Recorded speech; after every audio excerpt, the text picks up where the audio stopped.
We now come to the Select Committee statement on behalf of the Housing, Communities and Local Government Committee. Florence Eshalomi will speak for up to 10 minutes, during which no interventions may be taken. At the conclusion of a statement, I will call members to ask questions on the subject of the statement. These should be brief questions, not full speeches.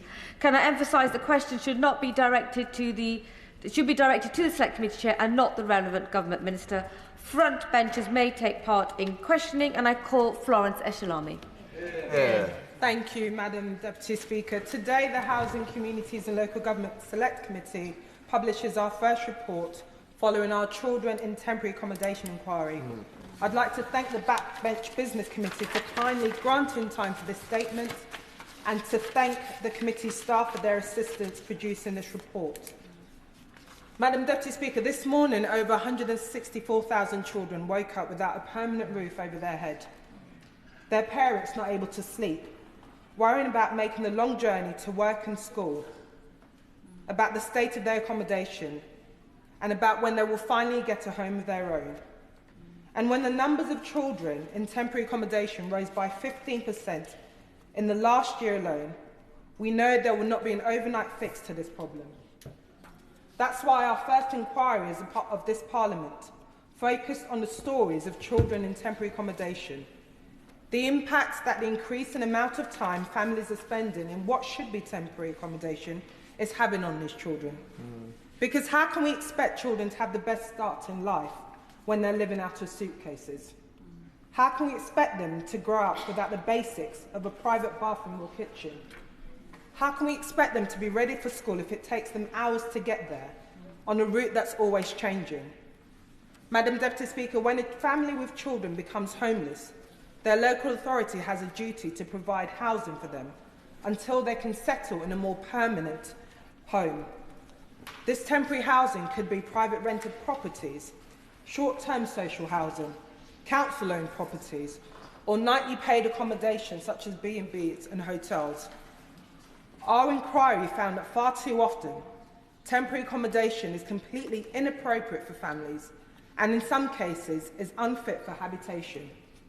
We heard cases of families living in accommodation with serious damp and mould, excessive cold and mice infestation. Temporary accommodation is often overcrowded, sometimes older children having to share beds with their parents or siblings, babies not having space to crawl or learn how to walk due to lack of floor space. And yet this accommodation is costing the public purse a fortune.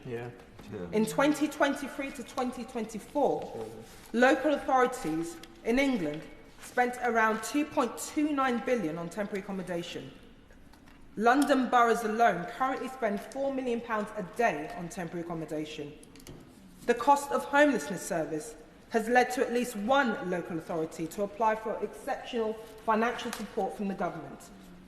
Representatives from local authorities across England, who we heard from during our inquiry, all agreed that the cost of temporary accommodation is utterly unsustainable. Even the term temporary accommodation is misleading, because these placements are often far from temporary. As of March 2024, more than 16,000 families had been in their temporary accommodation for over 5 years. Can we all imagine starting secondary school in year 7 and still not having a home of your own when you leave in year 11? This is the reality for so many young people, so many families who are often voiceless, out of sight, and stuck in completely unsuitable accommodation.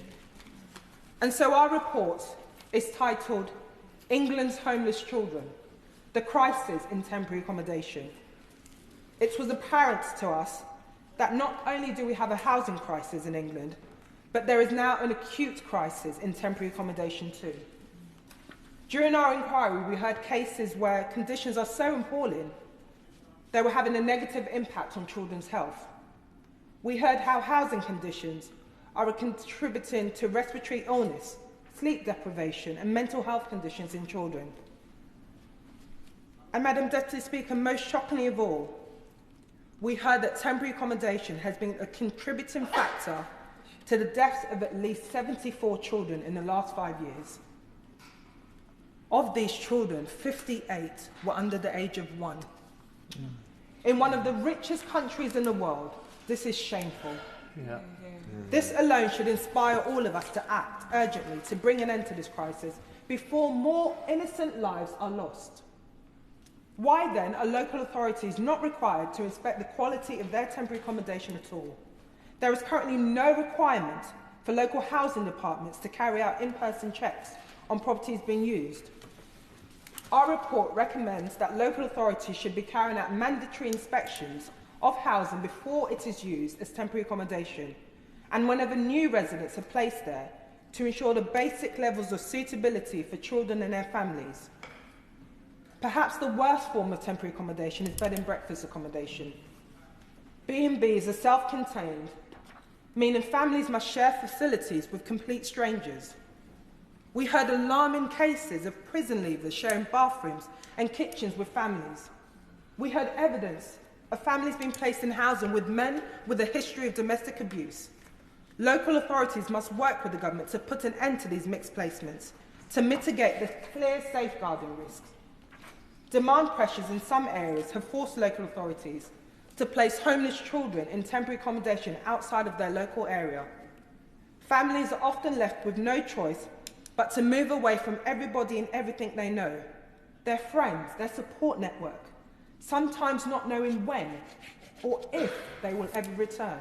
Yeah. For children, an out-of-area placement can mean hours driving to and from school or needing to move schools entirely.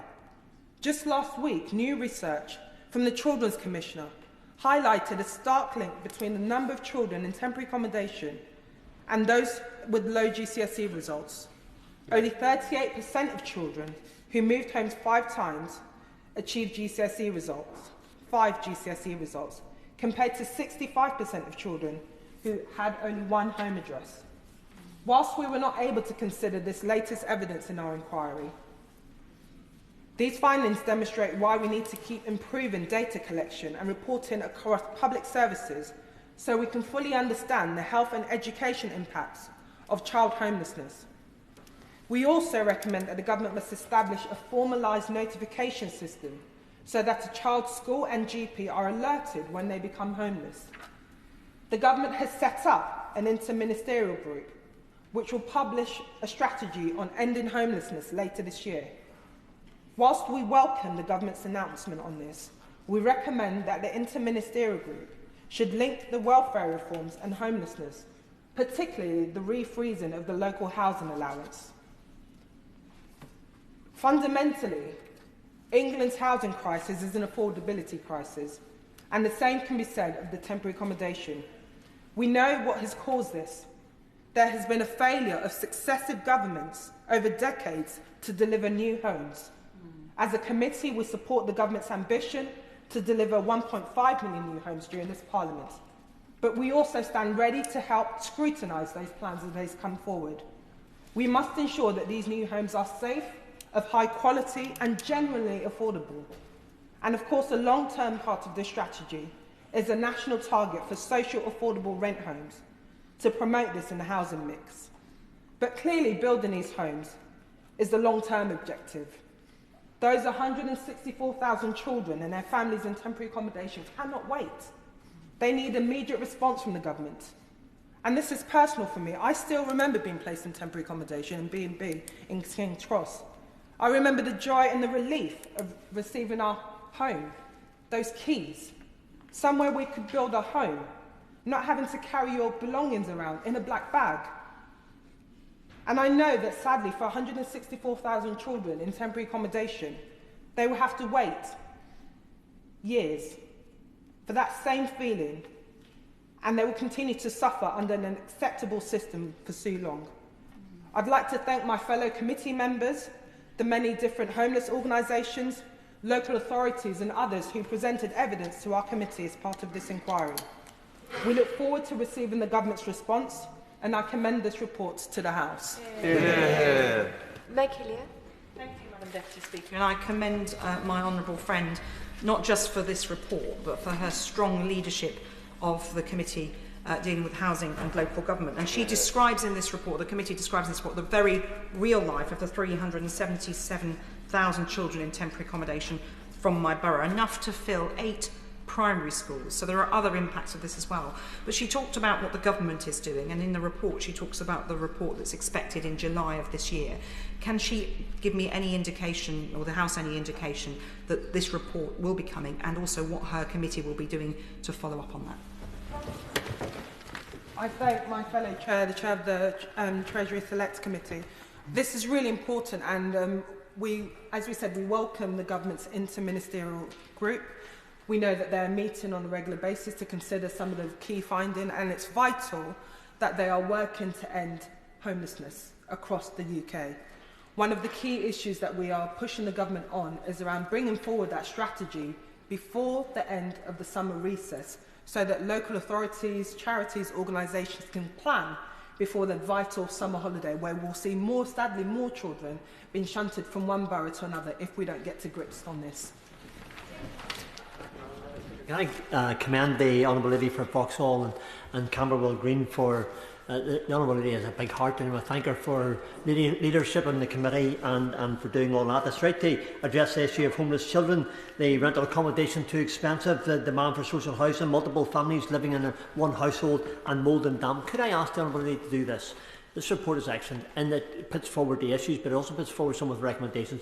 Would she share that with the relevant minister at the Northern Ireland Assembly? Thank you.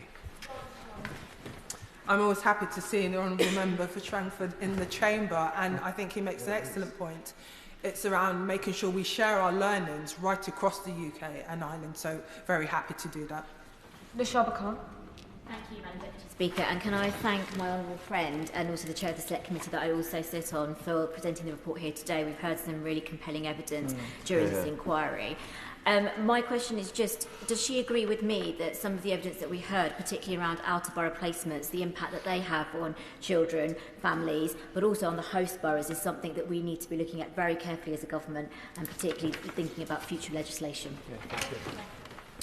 I thank my fellow committee member who brings her own experience to this from her previous work with homeless organisations as well, and I think it's vital. Local authorities want and are willing to work with the government, but they also need to be talking to each other more. So I think this is one area we are going to be pushing the government further on to ensure that local government is speaking with one voice on this. At the moment, you have a situation where some boroughs are not notifying each other, so I think this is really vital that we do look at this. Thank you, Madam Deputy Speaker. I thank the Select Committee Chair for bringing this report today. It's two issues, two parts of my previous roles, both as a teacher and working in a homeless charity, so this is very close to my heart. I wondered what joint working the committee have done with the DfE and teaching professionals to look at the impact of temporary accommodation on learning. And also, I just want to raise an issue that certainly came up in Harlow when I worked for a homeless charity. The decision by the previous government, I don't think it's malicious, to raise the housing and universal credit led to many private sector landlords just raising their rent. And of course, it had an impact on temporary accommodation because many people were being housed in the private rented sector in temporary accommodation. So I wondered if the committee could consider this. As I outlined, I thank the Honourable Member for his points on this, and again to commend him for the work that he's done on this. I've heard him speak on this in the Chamber. It's really important that we recognise the long-term ambition is to build those genuinely affordable homes. But in the interim, it's how we work to address this really important issue. And I think one way is making sure that this shouldn't just sit with MCHLG. This has to be across the interdepartment agenda and a focus, which is why we welcome the government's cross-departmental ministerial team looking at this, because the issues are not confined to MCHLG. It's about education, it's about health. So it's really important they continue to talk, and that's one thing that we'll feed back as we get responses from the government. Eddie. Thank you, and I want to congratulate my honourable friend and her committee on this crucial report. As my constituency neighbour, she knows how much this is an issue within our own borough, and I'm sure she'll agree with me that the end to no-fault evictions in the Renters Reform Bill will be a positive step towards ending the number of families who are evicted with no cause and forced into emergency and temporary accommodation. One of our other honourable friends actually just spoke about the extortionate and unregulated rent increases in the private sector. These are forcing families into temporary accommodation, and does she agree with me that the government should be looking at regulating private rents, essentially rent controls, so that they are affordable for the average family? I thank my honourable neighbour, and this is an issue, sadly, which affects our borough of Lambeth as well. And In the last year, the data shows that average rent has increased by 9%, when we know that the income of many families hasn't increased by that rate. So we do need to look at how we get to grips with the private rented sector.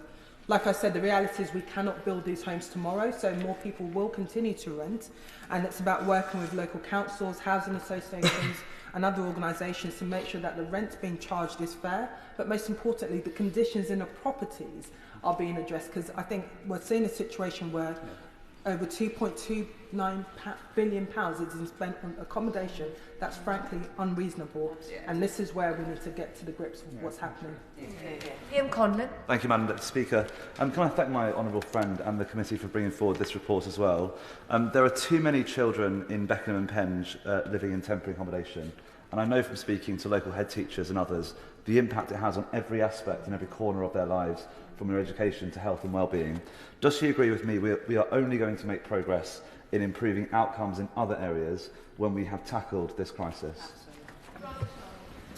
I thank my honourable friend for his contribution, and as a fellow South Londoner who will recognise the pressures many boroughs are facing. This is a key issue that London councils, all political parties have come together to raise and flag with the government in terms of that figure of £4 million a day. It's frankly not sustainable for London councils to be spending. So it's vital that we continue to work with all departments. If we are saying that our children are the future, it's really important that they get the best start in life.